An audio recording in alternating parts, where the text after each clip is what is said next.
이런 말씀을 들었을 때 어떤 생각이 드십니까? 오늘날 언어로 치자면 서기관은 목회자나 종교 교육자라고 볼 수 있고, 바리새인은 가장 경건하고 성경을 믿는 제자 혹은 평신도라고 볼 수 있습니다. 우리가 그 사람들보다 더 나아야 된다고 이야기하고 있는데, 그게 교회 활동 열심히 하시고 목회자로서 앞에 열심히 사역하는 사람들을 만큼 해야 된다는 이야기로 들으셨다면 부담을 가질 수밖에 없습니다. 왜 그런 부담이 우리에게 있을까요? 그것은 우리의 태도 때문입니다. 분명히 하나님의 의도는 다른데 그 태도가 다르기 때문에 부담이 생기고 있는 것입니다. 제가 미국에서 공부할 때 제가 좋아했던 한 가정이 있었습니다. 그 가정 사진을 올리려고 했는데 올리지 말라고 하셔가지고 못 올렸습니다. 그 집에는 아들이 둘이 있습니다. 그 당시에도 그렇고 지금도 그렇지만 앤드루스 지역에서 아이를 낳으면 모두 아들만 나온다라는 소리가 있습니다. 다 아들이었거든요. 새로 태어난 아들이. 이 물 때문인가 했는데 아무튼 이 아이가 정말 예쁩니다. 근데 어린이들이 보면 이런 게 있습니다. 어느 날 이 아이가 장난감을 가지고 놀다가 이게 막 이렇게 막 쳐요. 치면 어떻게 하죠? 소리가 엄청 시끄럽잖아요. 그래서 그거를 하고 있다가 아빠 눈치를 살짝 봅니다. 어디까지 해도 되는 건지 보다가 결국은 막 던집니다. 근데 아빠가 뭐 하고 있어요? 이렇게 팔짱 끼고 쳐다보고 있습니다. 근데 이 아이는 이제 어떻게 될까요? 우리가 율법을 대할 때 이런 마음으로 본다는 거예요. 한계를 시험하는 거죠.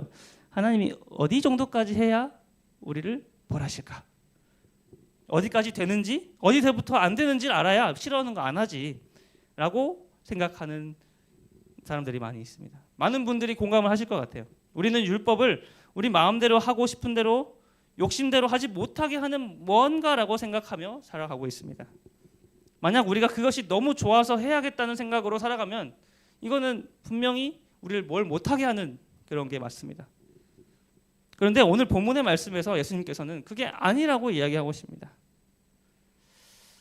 율법에서 이거 하지 말라 저거 하지 말라고 하는 것은, 그걸 생각할 때 우리는 율법을 주신 하나님의 마음을 알아야 합니다. 이 단계가 없이는 율법을 우리가 억압으로밖에 느낄 수밖에 없습니다. 우리가 가진 욕구하고 하나님의 뜻하고 다른 것이죠.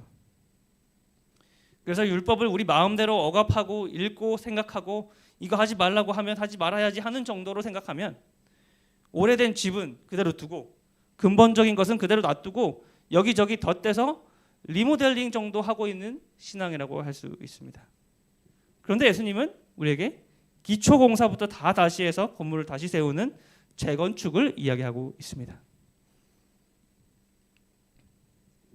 우리가 율법을 대할 때 드러나는 또 다른 태도 중 하나는 이중잣대와 골라먹기 신앙입니다. 이렇게 우리는 신앙생활을 하면서 저지르는 이것이 바로 우리가 신앙생활을 하면서 저지르는 가장 치명적인 실수입니다. 여러분 잘 아시는 베스킨라빈스 썰 31이라는 이 아이스크림 가게를 아십니다. 이 아이스크림 가게는 어떤 맛을 좋아할지 몰라서 단 것, 짠 것, 상큼한 것 할 것 없이 아이스크림을 준비했습니다. 사람들은 이 아이스크림 고르듯이 율법을 고릅니다. 바로 계명을 내 입맛대로 고르는 pick and choose를 하고 있는 것입니다. 이 살인은 안 하지만 미워는 할 수 있어요. 도둑질은 안 하지만 이혼은 상황 봐서 할 수 있어요.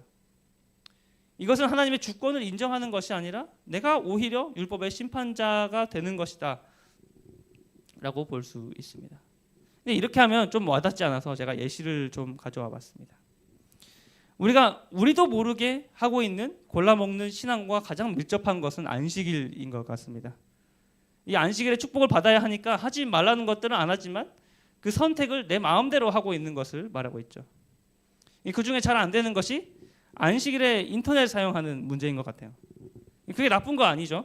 인터넷이 있어야 재림마을에서 성경도 보고 찬미가도 보고 해야 하니까요. 그렇죠? 그런데 유튜브를 보면서 설교도 보고 찬양도 들어야 돼서 인터넷을 하는데 솔직히 말하면 그게 필요 없죠. 성경책하고 찬미가 가지고 다니면 그게 필요 없습니다. 근데 이 핑계 저 핑계 대면서 교회 와서 말씀을 들을 때도 재림마을 뉴스도 보고 카톡도 할 때가 있습니다. 물론 카톡 보는 것도 나쁘지 않죠. 이 급한 연락을 할 때도 필요하기 때문에 카톡 보는 것도 나쁘지 않은데 요즘 새로 생긴 기능 때문에 친구들 뭐 사진 올린 거 보고 하게 되죠. 다른 사람 이야기 아니고 제 이야기입니다. 가장 아픈 또 다른 증거가 또 자녀 교육에서 드러나는 것 같습니다. 평소에 안식일에 교회 잘 가라고 하다가도 중요한 시험 다치면 이번 주는 학원 가라고 합니다. 아이들은 부모의 말, 이 텍스트가 아니라 선택, 컨텍스트를 봅니다. 하나님보다 성적이 더 중요하구나. 우리는 알게 모르게 다른 세대에게 하나님을 차선으로 두는 법을 가르치고 있는지도 모릅니다. 그런데 종교적 기준이 아무리 높아도 하나님은 우리에게 계명을 골라 지킬 수 있는 권리를 주시지는 않았습니다.